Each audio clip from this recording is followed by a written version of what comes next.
We start your Thursday morning with a live look at Storm Track Live, something we have not seen in about a year. The snow falling, making the roads pretty slick here in West Michigan. We have team coverage for you with how much snow we expect and what the roads are like so far. We're going to start, though, with Terry. Good morning. Good morning. Yes, indeed. As we take you outside, you can certainly see that it is a wintry scene. This is a look out over downtown Grand Rapids, and you can see US 131 that is probably about the best shape any road is in here in West Michigan, taking you to maybe a more impressive look when it comes to telling the tale of what it's going to feel outside is that Allendale campus at GVSU.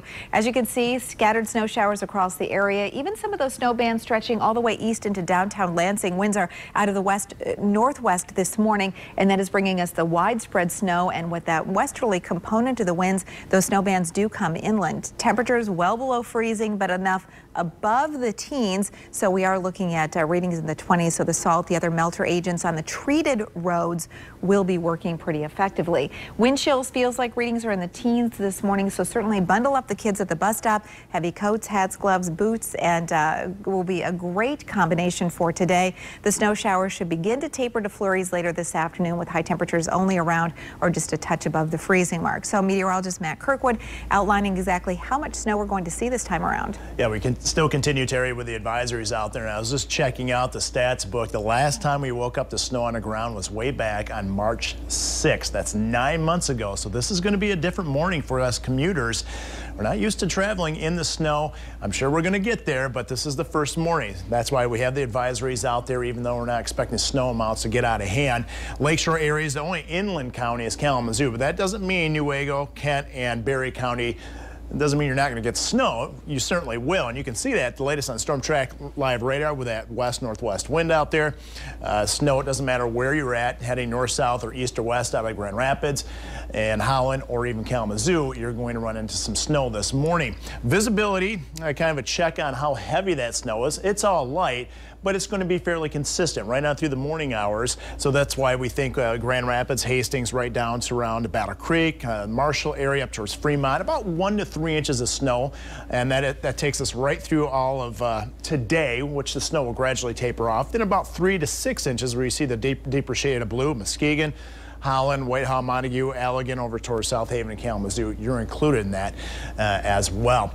This isn't it. This is just today's snow. There's going to be plenty more snow in the 8-day forecast, especially to start out the weekend. Terry's going to have more on that later, but we want to get a check-in with traffic to see how this snow is affecting us. Tom. Hey, good morning, Matt. The worst roads out there are going to be your side streets, getting out of those neighborhoods. That's where you're going to encounter the most snow-covered roads with a little bit of ice on them. Generally speaking, once you make it to the main routes, those have been plowed and salted and are doing pretty good this morning. We've had a number of crashes already throughout the area.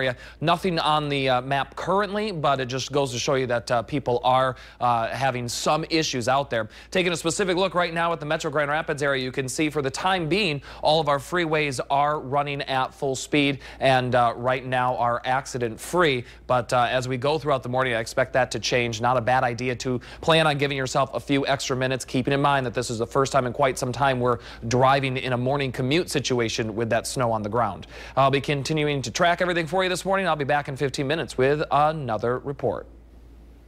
Right now, we're going to go to 24-hour News 8's Marvis Herring. He's live at on the roads right now in Holland. Marvis, what are you seeing? Well, Tom, you hit the nail right on the head with talking about those side roads. We showed you at 430 the highway, but take a look at Waverly Road here in Holland. You can see a lot more snow covered, and like you mentioned, under there we've noticed some ice as you go to brake on some of those intersections, and even as you go to get off of those exit ramps. You can see coming up right now on us is one of those Ottawa County Road Commission trucks. We have seen a lot more Road Commission and salt trucks out in Ottawa County, so if you live in that area, you'll definitely want to leave some extra time as you get on that morning commute. And again, the side roads, much more tricky than it was on the highway. The highway was pretty clear this morning. But one issue you'll be battling is visibility with the snow. A lot of it's been that wet snow and kind of melting right on our windshield. And so you'll want to leave that extra time before you leave out. We'll be driving through this area and driving through some other parts of West Michigan, and we'll have another check of the roads coming up in about 30 minutes. But for now, back to you guys in the studio. All right, thanks, Marvis. And now's a good time to download the Storm Team 8 weather app. We'll give you the snow totals, especially when we have more heavier snows, and the school closings, too, if we get any, as this winter weather continues.